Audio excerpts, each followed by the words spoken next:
Elvira, Mistress of the Dark here.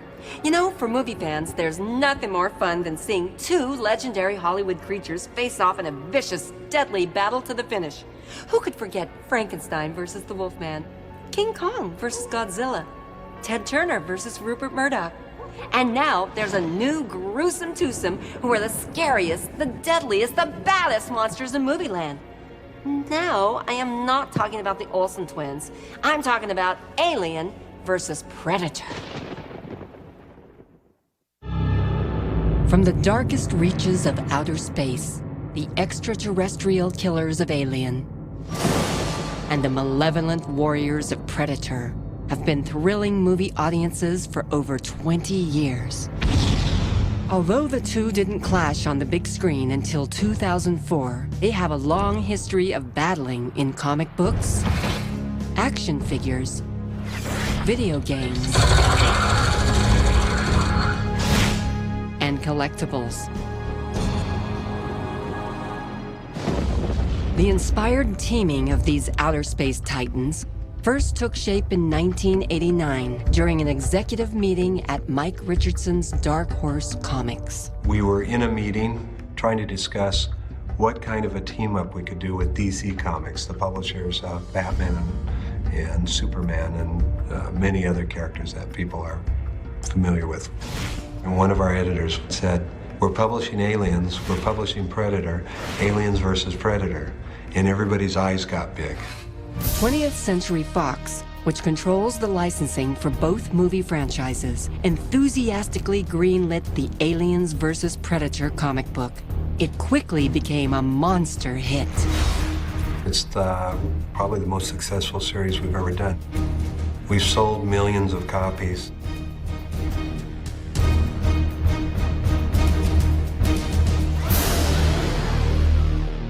This wasn't the first time savvy marketers had staged a battle between classic movie monsters. King Kong versus Godzilla, cool. I mean, we can go back to the 40s, Frankenstein versus the Wolfman. There's a great tradition of having really successful monsters and then putting them together. Special effects and makeup artist Alec Gillis and his partner Tom Woodruff Jr. have worked on the movies and have witnessed the impact of the creatures. When Alien came along, it was like somebody just punched you in the gut. It was a completely different take on science fiction than I had ever seen. Woodruff and Gillis helped to create the distinctly terrifying look and personalities of the monsters. The alien has no eyes, but yet it always can find its prey.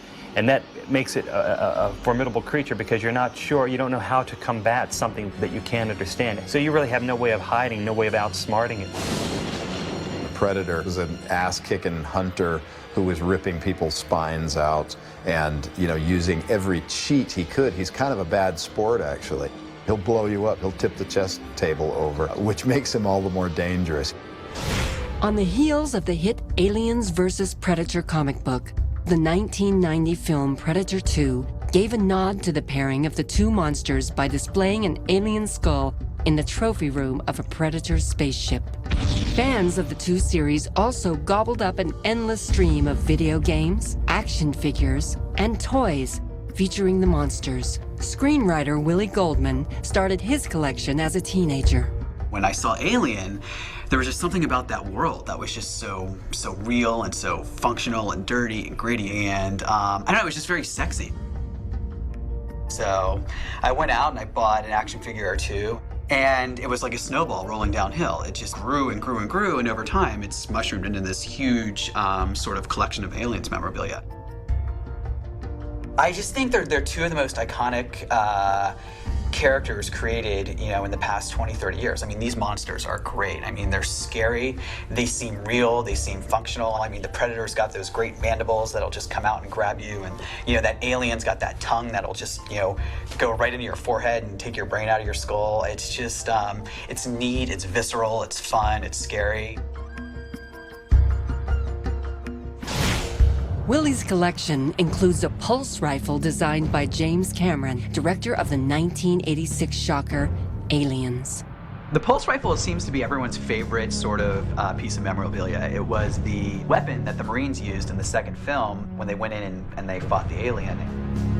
Cameron did such an amazing job of inventing this fictional piece of hardware and making it real. And you know, he attached a grenade launcher under it and had a little counter that lit up, and it was just fantastic. I think the most infamous piece is the Kenner Alien action figure. This was an 18-inch tall doll that came out, and when kids went to the stores to see it, apparently it kind of scared them a lot. So as myth and legend goes on to tell, that parents protested and all the toy stores had to yank these guys off the shelves. Well, now on the internet, if you want to buy one, mint in the box, it's like $500 to $1,000. I have a face hugger and a stasis tube that my friend Frank Cierney made for me. It's great. You can fill it with water and it bubbles. It's like a little aquarium.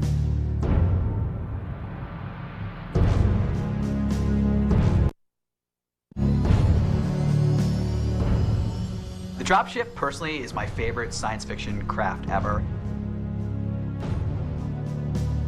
I'm lucky enough to have gotten my hands on a prototype that Kenner made, which never actually got put into production, but it's just such a wonderful piece.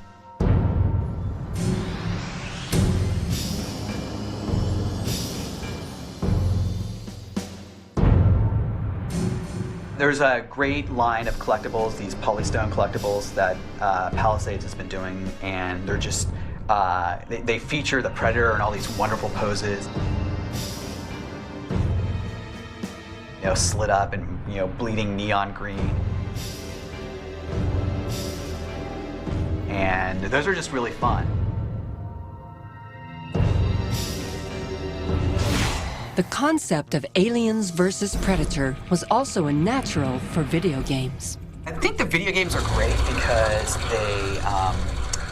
they really can now plug you into the world of the film. I mean, you really do feel like you're a colonial marine running around these dark corridors, you know, blasting aliens and fighting alongside predators.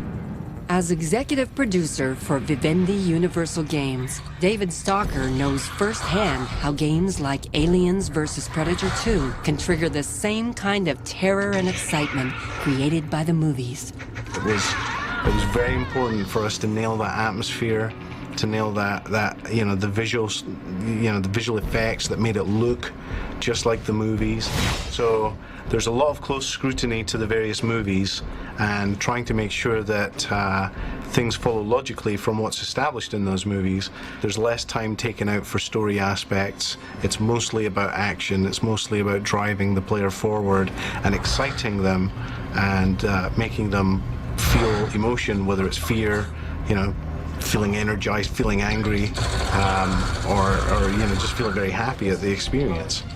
In 2003, after a wait of over 14 years, an Alien vs. Predator movie was finally given a green light to start production.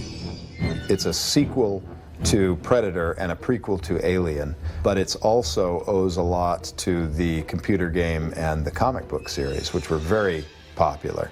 And the fans have been dying to see both those mediums come to life in the form of a motion picture. So, which extraterrestrial will triumph after their long-awaited confrontation?